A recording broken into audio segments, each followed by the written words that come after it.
রাষ্ট্রপতির উপর রাষ্ট্রপতির বক্তব্য আমি শুনিও নাই, পড়িও নাই, এবং সেই বক্তব্য দেওয়ার সুযোগ করে দেওয়াকে আমরা প্রত্যাখ্যান জানিয়েছিলাম। আমরা খুব স্পষ্টভাবে বলেছিলাম যে এই রাষ্ট্রপতির অপসারণ প্রয়োজন, তাকে গ্রেফতার করা প্রয়োজন। এই রাষ্ট্রপতির আর কোনো অধিকার নেই বঙ্গভবনে থাকার, এইখানে এসে বক্তব্য দেওয়ার। প্রেসিডেন্ট শাহাবুদ্দিন চুপ্পু, তার কিছু কুকীর্তির কথা মাননীয় স্পিকার হাউসের সামনে তুলে ধরছি। তিনি দুদকের কমিশনার ছিলেন। তাকে দুদকের কমিশনারের করা হয়েছিল 3টি অ্যাসাইনমেন্ট দিয়ে। 1 নম্বর হচ্ছে খালেদা জিয়া এবং তারেক রহমানের বিরুদ্ধে দুর্নীতির অভিযোগের শাস্তি নিশ্চিত করা।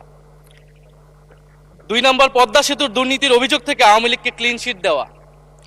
3 নম্বর ফখরুদ্দিন মঈনুদ্দিন সরকারের সময় শেখ হাসিনা সহ আওয়ামী লীগ নেতাদের বিরুদ্ধে হওয়া দুর্নীতির মামলাগুলোকে বাতিল করে দেওয়া।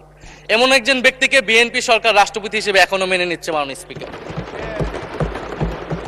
আরেকটি ঘটনা বলি, 2009 সালে শেখ হাসিনার ক্যাঙ্গারু আদালতের নির্দেশে এই শাহাবুদ্দিন চুপ্পুর নেতৃত্বে 3 সদস্যের judicial inquiry commission on minority torture in 2001 করেছিল শেখ হাসিনার ক্যাঙ্গারু কোর্ট।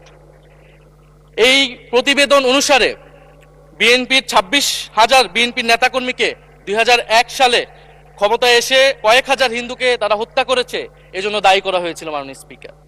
এবং আওয়ামী লীগ এই রিপোর্ট দেশে বিদেশে এই রিপোর্ট ফেরি করে তারা নিজেদের এখানে ক্ষমতায় থাকাটাকে পাকাপোক্ত করেছিল।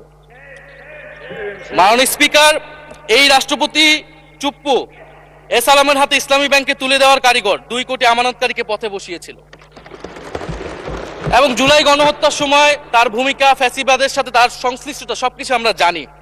আমাদের দুর্ভাগ্য, এই দুর্নীতিবাজ, অপদার্থ, মিথ্যুক, গণহত্যার দোসর এখনো বাংলাদেশের রাষ্ট্রপতি। একটা আলোচনা কয়েকবার এসেছে যে রাষ্ট্রপতির অধীনে কেন শপথ নিয়েছি আমরা বলতে এখানে ব্যক্তিগতভাবে আমার কথাই বলেছে, কারণ আমি এখানে শপথ নিয়েছিলাম। তো মাননীয় স্পিকার, সেই সময় প্রেক্ষাপট আর এখনকার প্রেক্ষাপট কি এক? জুলাই গণ অভ্যুত্থানের পরে 5ই আগস্টের পরে আমাদের সামনে 2টা অপশন ছিল। আমরা বলেছিলাম জাতীয় সরকার করতে হবে, সেই জাতীয় সরকারের প্রস্তাব বিএনপি নাকচ করে দিয়েছে।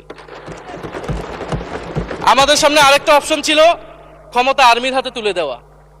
যদি আমরা সেই দিকে আগাতাম, আজকে তারা এখানে বসতে পারতেন কিনা মাননীয় স্পিকার, সেটা সন্দেহ আছে।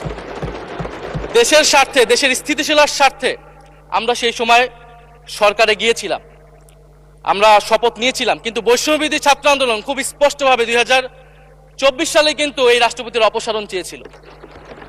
সেই সময় সাংবিধানিক ধারাবাহিকতার কথা বলে রাষ্ট্রপতির পক্ষে অবস্থান নিয়েছিল বিএনপির মহাসচিব মির্জা ফখরুল আলমগীর সাহেব, তিনি নিজেই কথা বলেছিলেন।